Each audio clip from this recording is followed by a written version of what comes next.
আপনারা মানে শিক্ষক আমাদের শ্রদ্ধেয় কিছু, কারণ আমরা কিন্তু আপনাদের কাছ থেকেই প্রথম বার্তা পেয়েছিলাম।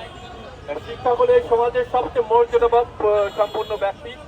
আপনারা যে প্রায় আমার 40 মিনিট অতিবাহিত হয়ে গেল। রাষ্ট্রের তো সংবিধানে বলা আছে যে প্রত্যেকে কিন্তু ফ্রি মুভমেন্টের অধিকার, এটা সাংবিধানিক অধিকার কিন্তু নাগরিকের। এটা কিন্তু প্রায় 40 মিনিট ধরে বন্ধ হয়ে আছে। এখন তারা যখন দেখে একজন শিক্ষক, এই শিক্ষক সমাজ সাংবিধানিক অধিকার লঙ্ঘন করে এভাবে এখানে বসে আছে, এটা কিন্তু খুব খারাপ দেখায়। এটা কিন্তু আইনেও পারমিট করে না, সংবিধানেও পারমিট করে না। আপনার যারা স্টুডেন্ট, আমরা যারা আছি, যারা আপনারা স্টুডেন্টরা, তারা কিন্তু এটা ফলো করে যে আমার শিক্ষক এই আইন বিরোধী কিন্তু সংবিধান বিরোধী কাজ করছে। এটা তাদের ভিতর কিন্তু ইফেক্টটা পড়ে। যাই হোক, আপনারা দাবি নিয়ে রাজপথে অনেকদিন ধরে আছেন। আপনাদের এই বিষয়টা কিন্তু আমি কথা বলেছি, সচিবালয়ে কথা বলেছি, তারা কিন্তু বিষয়টা দেখতেছেন। তা আমি অনুরোধ করবো, বুলবুল যেটা বললো যে আপনারা প্লিজ, আমরা চাই না যে কোনো রকম আপনার সাথে আমাদের কোনো কনফারেন্সেশন আমরা যাই, এটা কিন্তু আমরা চাই না। তা আমি আপনাকে অনুরোধ করছি দ্রুত এই রাস্তা আমরা ক্লিয়ার করে দেবেন। দেখেন অনেক দুর্ভোগ তৈরি হয়ে গেছে, এটা অনুরোধ দ্রুত আপনার রাস্তা ক্লিয়ার করে দেবেন। ধন্যবাদ।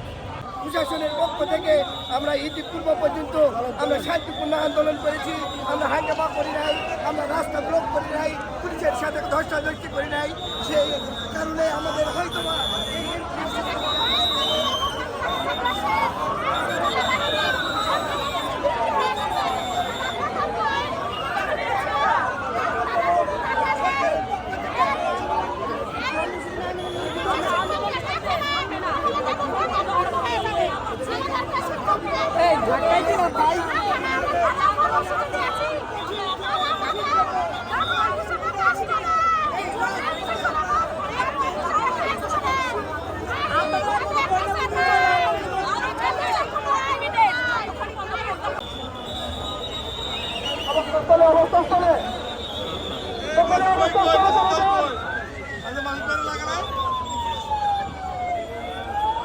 কেন্দ্রীয় সিদ্ধান্ত অনুযায়ী আগামীকাল দুপুর 1টা পর্যন্ত সরকারকে সময় দেওয়া হয়েছে।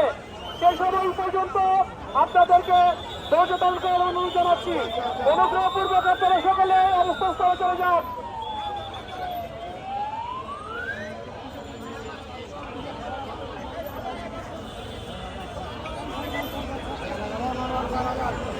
সম্মানিত শিক্ষক মণ্ডলী, কেন্দ্রীয় সিদ্ধান্ত অনুযায়ী আগামীকাল দুপুর 1টা পর্যন্ত সরকারকে সময় দেওয়া হয়েছে।